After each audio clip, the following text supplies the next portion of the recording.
ఏంటి నాన్న? అనితని లంచ్కి రమ్మన్నాను, వచ్చిందా? రావటం అయింది, తనే వంట చేస్తానని నడుపు బిగించి వంటింట్లో దూరటం అయింది. అనిత వంట? నాకెందుకు నాన్న ఇంత అన్యాయం చేస్తావు? అన్యాయమా? నీకేం ద్రోహం చేశాను? నువ్వు ప్రాణత్యాగాలు నీ పాకశాస్త్ర ప్రావీణ్యం గురించి మా నాన్నకి వివరిస్తున్నా. నాన్న, ఎవడైనా సరే కత్తితో పొడిచాడు చచ్చిపోతారు, బాంబు పేలు చచ్చిపోతారు, యాక్సిడెంట్ అయిపోతారు.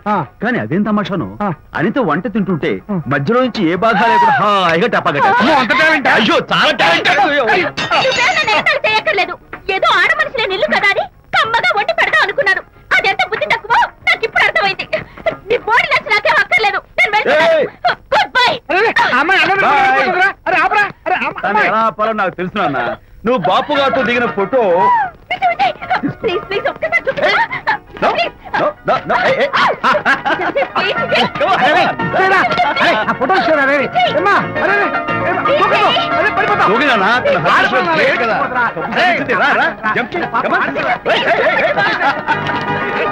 ఓకే ఓకే ఓకే ఓకే ఏం చేస్తాం చేసుకో. నానగొట్టావా నిన్ను?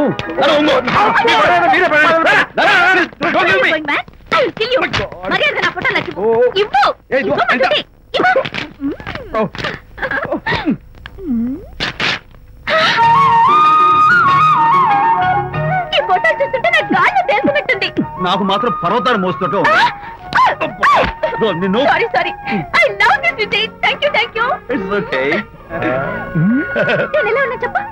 బాపు గారి పక్కన ఓ ఎర్రకోతి పిల్ల లేవు? అమ్మాయి గారు పాలండి, అబ్బాయి గారు సేమియా అండి. మీరు పంచదార వేసేసారంటే నేను జీడిపప్పు యాలిక్కాయలు వేసేసి పాయసం తయారు చేసి తినిపిస్తుందండి. ఈ భావన నాకు అర్థమైంది, కానీ నువ్వు వెళ్ళి భోజనాలు పట్టించు, మిగతా గ్రంథం నేను నడిపిస్తా. నాన్న, ఏ నాన్న, మీ ఇద్దరిని చూస్తుంటే చాలా ముచ్చటగా ఉందిరా. ఆ ముచ్చట కూడా జరిపించేస్తే. ఏ ముచ్చటానా? అది ఏమిటో అది నువ్వు నేను చెప్తున్నా కదా. ఏం లేదురా, మీ ఇద్దరికి పెళ్లి జరిపించేస్తే ఓ పని అయిపోతుంది కదా అని.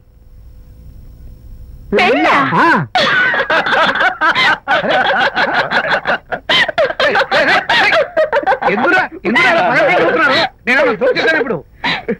నాన్న కొంపదీసి మేము ఇద్దరం లవర్స్ అనుకుంటావా? పిచ్చి నాన్న, జోక్ కాబట్టి ఏంటి? అంటే మీరిద్దరు ప్రేమించుకోవట్లేదా? ప్రేమ నవ్వుతారు.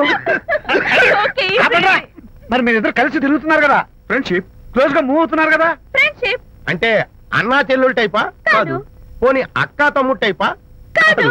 అయ్యి బాబోయ్, ఏది కాకుండా ఒక ఆడ మగ కలిసి తిరుగుతున్నారంటే అర్థం ఏంటండి? అసలు అది ఎలా కుదురుద్దండి? మగ మగ మధ్య ఫ్రెండ్షిప్ అంటే అదో దారి, ఆడ ఆడ మధ్య ఫ్రెండ్షిప్ అంటే అది ఓ దారి. ఇదేది కాకుండా ఆడ మగ మధ్య ఫ్రెండ్షిప్ అంటే నాకేం అర్థం కావడం లేదండి. మట్టి బుర్రా, నీకు అర్థం కాదు కానీ వెళ్ళి పని చూసుకోపో. వాడే కాదురా, ఆడ మగ మధ్య ఉన్న బంధం ఫ్రెండ్షిప్ అంటే ఎవ్వరు ఒప్పుకోరు. ఎందుకు ఒప్పుకోరు? ఫ్రెండ్షిప్ మాత్రం బంధం కదా. ఇన్ఫాక్ట్ తన భావాలు నాకు నచ్చుతాయి, నా భావాలు తనకు నచ్చుతాయి. We are friends, that's all. Friends అని మీరు చెప్పుకున్న సొసైటీ నమ్మదురా. సొసైటీ నమ్మించాల్సిన అవసరం మాకు లేదు. It's not our problem. మీకు ప్రాబ్లం కాదురా, నాకు ప్రాబ్లం. మీకు ప్రాబ్లం ఏంటి అంకుల్? ఏం లేదమ్మా, ఇన్నాళ్ళు నువ్వు నా కోడలు అవుతావని మురిసిపోయాను. ఇప్పుడు మీరు ఫ్రెండ్స్ అవడం వల్ల అది కుదరటం లేదు. ఇప్పుడు వీడికి పెళ్ళాన్ని ఎక్కడ వెతకాలని. డోంట్ వరీ అంకుల్, విజయ్ కి పెళ్ళాం ఎక్కడో పుట్టే ఉంటుంది. హలో పెళ్ళాం. అంకుల్, మీకు కోడల్ని తెచ్చే బాధ్యత నాది.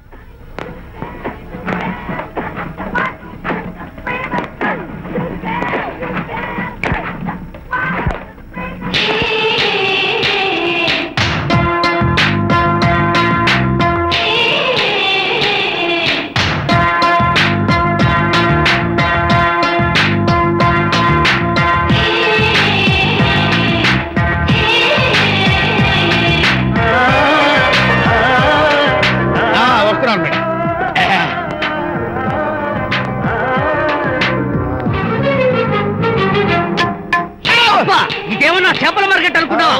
వెళ్తున్నావు ఏంటి బాసు? ఫేస్ టర్నింగ్ ఇచ్చుకొని అలా ఉండిపోయావు. బాక్స్ బద్దలైందా? నా బ్రహ్మచర్యమే బద్దలైపోయింది. అనగా గ్రీన్ డ్రెస్ వేసుకుని ఆ హోండా కార్ లో వెళుతున్న అమ్మాయి నా లైఫ్ కే డెకరేషన్ ఇచ్చేసింది. అర్థమైంది నా బ్రతుకు. ఆ పిల్ల అడ్రస్ కావాలి అంతేగా. ఆ కారుతోలే పొట్టివాడు నాకు అప్పుడప్పుడు చేపల మార్కెట్ లో కనపడుతూ ఇలాగే గుద్దుతూ ఉంటాడు. వాడికి వల వేస్తా, ఆ పిల్ల అడ్రస్ పట్టేస్తా. చెప్తా. నీ రెస్ట్లెస్నెస్ చూస్తుంటే నాకు అర్థమైంది ఏమిటంటే ఆ అమ్మాయి ఖచ్చితంగా బావని. Wow, double wow. అసలు ఫస్ట్ డెకరేషన్ లోనే నేను ఢామ్ అని పడిపోయానంటే నువ్వే ఊహించుకోవచ్చు ఎంత బ్యూటిఫుల్ గా ఉంటుందో.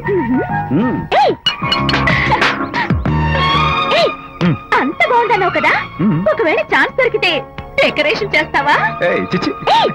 కనీసం ముద్దైనా ఇస్తావా? ఏడా మాటలు.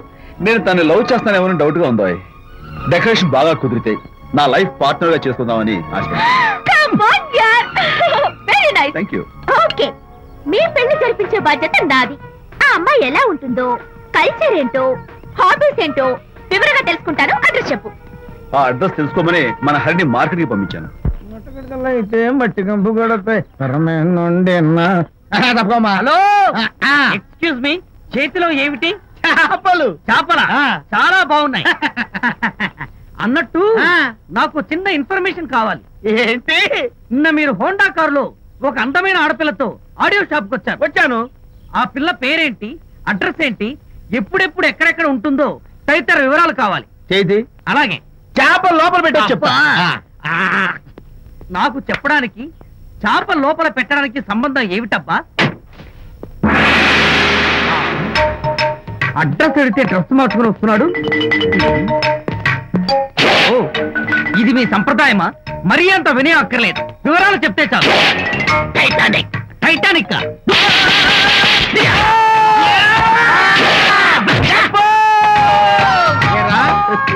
మా అమ్మాయి గారికి సంబంధించిన విషయాలు నీకు చెప్పాలరా? మా అమ్మాయి గారి పేరు శాంతి అన్న విషయం నీకు చెప్పాలరా? నేను చెప్పను.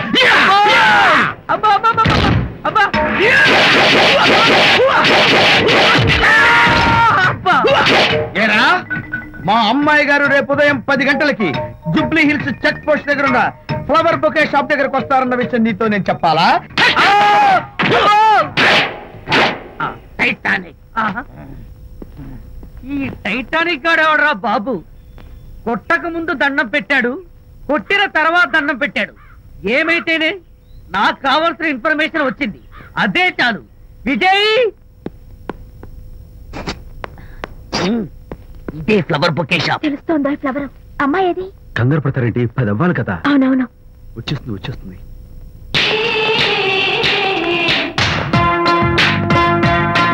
వచ్చేసింది. హలో. ఏంటిది? పువ్వు. ఎందుకు? Love. Thank you very much. మళ్ళీదేంటి? మళ్ళీ పువ్వు. ఎందుకు? మళ్ళీ love. Thank you so much. Oh thank you. Thank you very much. Thank you so much. Oh my god. My god. Thank you. Thank you. I am so happy. అదయ్యింది. అవును. అదిగో.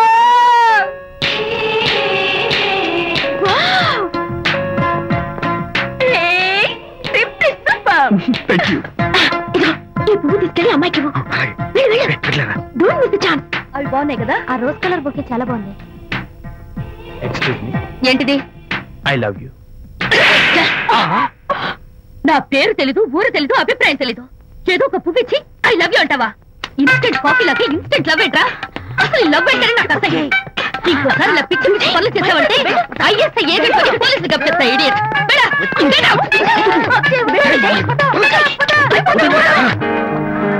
పయనించేవో చిలుక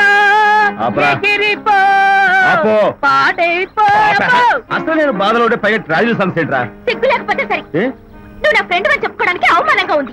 ఏంటంటే నువ్వు డ్యామేజింగ్ స్టేట్మెంట్ ఇస్తున్నావు. ఏదో ఈసారి కొంచెం డెకరేషన్ మిస్ అయింది. అందుకేనా పారిపోయా? రాకపోతే చెంప చెడు అనేది తెలుసా? ఇప్పుడు నాకు అర్థమైంది ఏంటంటే శాంతికి ఇన్స్టెంట్ లవ్ మీద నమ్మకం లేదు. ఇన్స్టెంట్ లవ్ మీద నమ్మకం లేదు అందంటే ఖచ్చితంగా ఇన్నర్ లవ్ మీద నమ్మకం ఉందనేగా అర్థం. ఏమో అసలు తను ఎలా డీల్ చేయాలో అర్థం కావటం లేదు. అంత తేలిగ్గా అర్థమైతే ఆడపిల్ల ఎందుకు అవుతుంది? యూనో, ఆడపిల్ల మనసు బల్బు లాంటిది. స్విచ్ ఎక్కడుందో తెలుసుకుని ఆన్ చేస్తే పెరుగుతుంది. ఆ స్విచ్ పక్కనే టైటానిక్ గార్డ్ ఉంటాడు. టైటానిక్ ఎవట్రా? నువ్వు వలచిన శాంతి బాడీ గార్డ్. వాడు మనకు దండం పెడతాడు. దండం పెట్టాడు కదా అని సంతోషించే లోపు కొడతాడు. కొట్టాడు కదా అని బాధపడే లోపు మళ్ళీ దండం పెడతాడు. ఇదేంట్రా అని అయోమయంలో ఉండగానే టైటానిక్ అంటాడు. ఏమిటి? నేను వినేశాను. నేను ఆ బుక్ కోసం వచ్చానని మీకెలా తెలుసు? ఫేస్ రీడింగ్ అంటే మీ ఫేస్ ని స్టడీ చేసి మీ మనసులో ఏమనుకుంటున్నారో చెప్పేది. అయితే ఫేస్ చూసి అవతల వాళ్ళు ఏమనుకుంటున్నారో మీరు చెప్పగలుగుతారా? యా, నాకున్న స్పెషల్ డెకరేషన్ అదే. ఫర్ ఎగ్జాంపుల్, ఈ క్షణంలో మీరు నా గురించి ఏమనుకుంటున్నారో చెప్పమంటారా? యా. వీడికి ఫేస్ రీడింగ్ రాదు, పాడు రాదు. నేను ఓ పుస్తకం కొనడానికి వచ్చానని ఎలాగో తెలుసుకుని